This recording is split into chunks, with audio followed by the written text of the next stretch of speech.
selama ini, Polda Metro Jaya memberikan perkembangan terbaru terkait proses penyelidikan kasus tuduhan ijazah palsu yang ditujukan kepada mantan Presiden RI, Joko Widodo. Dalam pernyataannya, pihak kepolisian menyebutkan bahwa penyelidikan kasus ini masih berjalan. Pada hari Senin, penyelidik Polda Metro Jaya memeriksa ahli forensik digital, Rismon Sianipar, sebagai saksi. Pemeriksaan ini dilakukan untuk memperkuat bukti dalam laporan yang diajukan oleh Joko Widodo. Hingga kini, sebanyak 29 saksi telah diperiksa oleh penyidik dalam kasus yang menarik perhatian publik ini. Melalui metode analisis digital, Rismon diharapkan mampu memberikan penilaian objektif terkait dugaan tersebut. Kabar ini tidak luput dari perhatian berbagai kalangan, termasuk praktisi hukum Deolipa Yumara. Dalam komentarnya, Deolipa memberikan pandangan tegas terkait perkembangan kasus ini. Para terlapor segera membuat permintaan maaf kepada mantan presiden jika tuduhan yang diajukan terbukti tidak berdasar.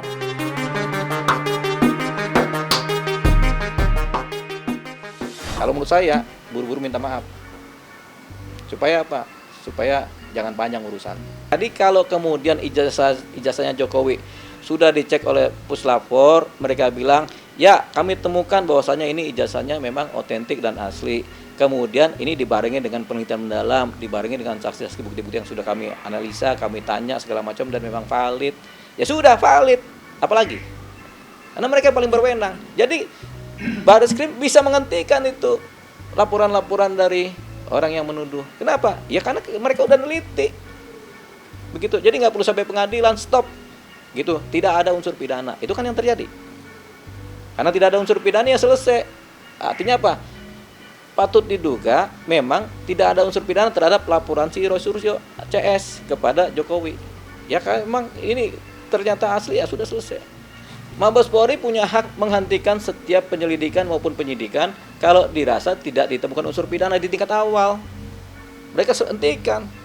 Cuman si pelapor juga punya hak untuk melakukan gugatan, bertanya, melakukan gugatan, melaporkan, macam-macam lah, punya hak juga. Tapi haknya Mabes Polri menyatakan demikian, nggak usah dibantah. Memang haknya mereka begitu. Kalau nggak puas ya protes lagi, silakan lapor kemana, atau kemudian gugat, silakan aja, nggak ada persoalan. Itulah hukum. Ya terlalu gegabah, apalagi sampai disampaikan di depan publik. Mungkin kalau mereka bisik-bisik nggak usah dipublikasi juga bagus. Kayak kita ragu nih Jokowi sampai masuk. Gitu. Tapi bisik-bisik tidak di ruang publik, sah-sah saja. Tapi di ruang publik kemudian mempengaruhi opini masyarakat, membuat masyarakat bingung, membuat masyarakat kemudian bertanya-tanya, sesuatu yang jelas menjadi nggak jelas, sesuatu yang nggak jelas jadi jelas. Kan timbul di pikiran. Masyarakat ini rentang pengetahuannya berbeda-beda, dari yang pinter banget sampai yang kurang pinter, dari yang pemahamannya lengkap banget sampai yang kurang paham, dari yang analisisnya panjang sampai analisis sedikit aja, beragam.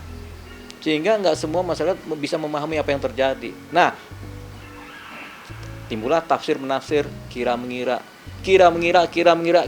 sampai akhirnya karena sering kali terjadi kira mengira dianggap sebagai kebenaran. Oh, ijazah Jokowi palsu nih kayaknya, gitu.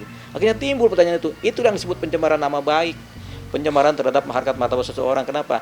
Si masyarakat punya nilai negatif terhadap yang bersangkutan. Kenapa? Karena cerita-cerita tadi, narasi-narasi tadi.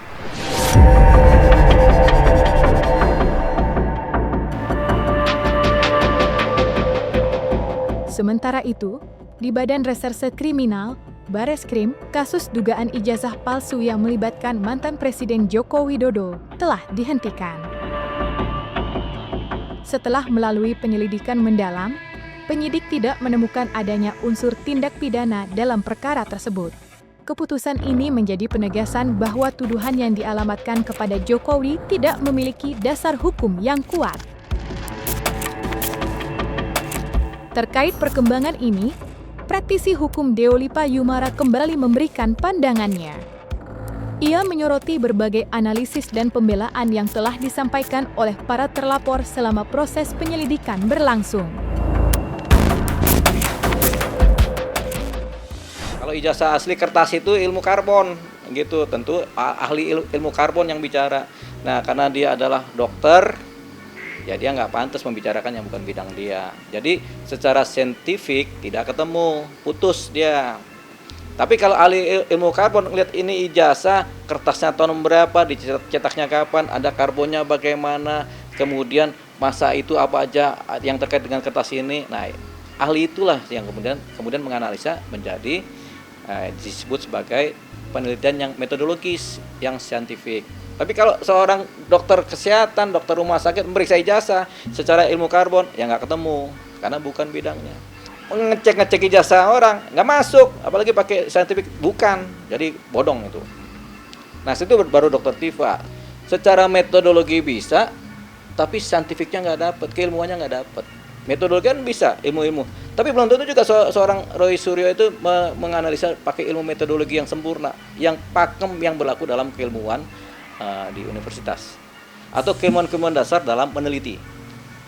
Apa dia sudah meneliti banyak contoh-contoh ijazah? Apakah sudah meneliti orang-orang yang hidup pada masa itu? Apakah sudah meneliti kampus UGM sendiri? Orang-orang yang hidup pada masa itu, yang memerintah pada masa itu, yang sebagai akademis pada masa itu, apakah sudah bertanya? Kalau cuma dari ngelihat ijazah doang terus bilang palsu, ya itu terlalu naif, nggak sesuai dengan bidang keilmuannya.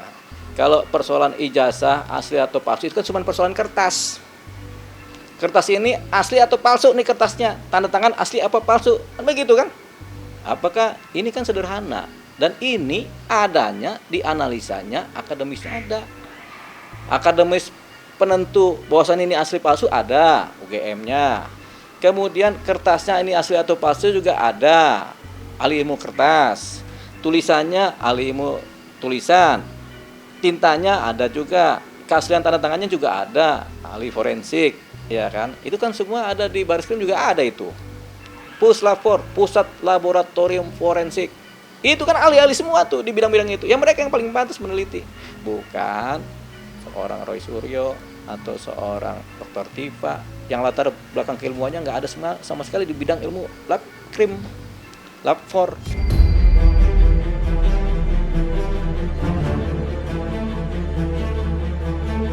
Belum lama ini, Polres Metro Jakarta Selatan melakukan pemeriksaan terhadap Sylvester Matutina, Ketua Solidaritas Merah Putih, sebuah kelompok relawan yang dikenal dekat dengan Jokowi. Pemeriksaan ini terkait dengan laporan penyebaran isu ijazah palsu Presiden ke-7 RI, Joko Widodo. Sylvester diperiksa dalam kapasitasnya sebagai saksi, dan proses pemeriksaan berlangsung sekitar 3 jam. Dalam pemeriksaan tersebut, Sylvester mengaku ditanya secara mendetail mengenai tuduhan yang dilontarkan oleh Roy Suryo soal ijazah palsu Jokowi, yang sempat ramai diperbincangkan di berbagai program televisi dan podcast. Namun, menurut Sylvester, Roy Suryo tidak pernah mengajukan bukti kuat yang mendukung tuduhannya tersebut.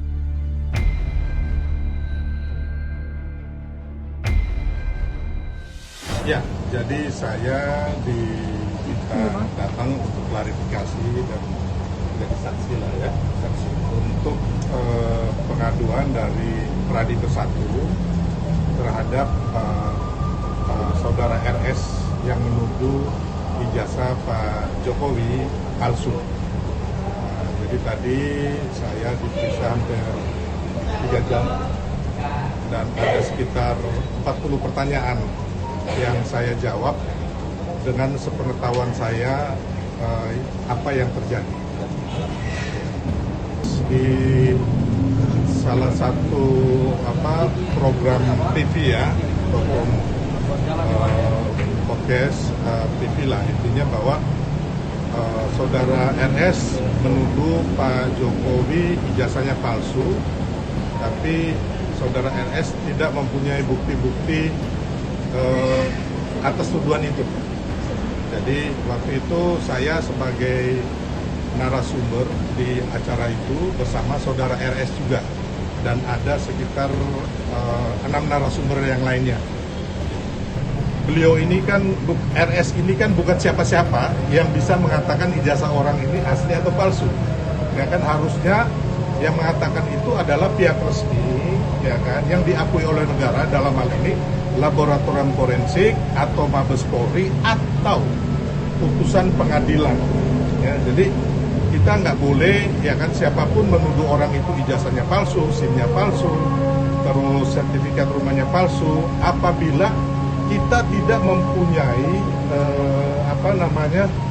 diakui lah oleh negara, ya kan, dan juga kita tidak mempunyai bukti-bukti. Jadi kita tidak mempunyai bukti bahwa ijazah ini yang asli, ini yang palsu, pembandingnya, atau ijazah palsu ini dibikin palsunya tahun berapa, oleh siapa. Jadi kembali lagi, apa yang dilakukan mereka katanya itu meneliti secara ilmiah, menurut hemat saya bahwa itu adalah bukti-bukti yang sangat prematur, dan menurut saya bukti-bukti itu nol atau tidak ada, karena mereka bukan pihak berwenang resmi yang bisa menyatakan bahwa ijazah ini palsu atau ijazah ini asli. Saya berpikir bahwa masyarakat kita jangan lagi juga diberikan informasi yang salah, bahwa sebenarnya saya tekankan lagi bahwa ijazah yang diselidiki oleh Barreskrim Mabes Polri melalui laboratorium forensik itu adalah yang diselidiki ijazah asli Pak Jokowi yang diserahkan Pak Jokowi langsung, dan yang diserahkan oleh ponaannya, sepupunya ya Pak Jokowi, yang mana hasil laboratorium forensik itu mengatakan bahwa ijazah asli Pak Jokowi ini adalah identik dengan 3 ijazah otentik atau asli dari teman-teman satu angkatan Pak Jokowi.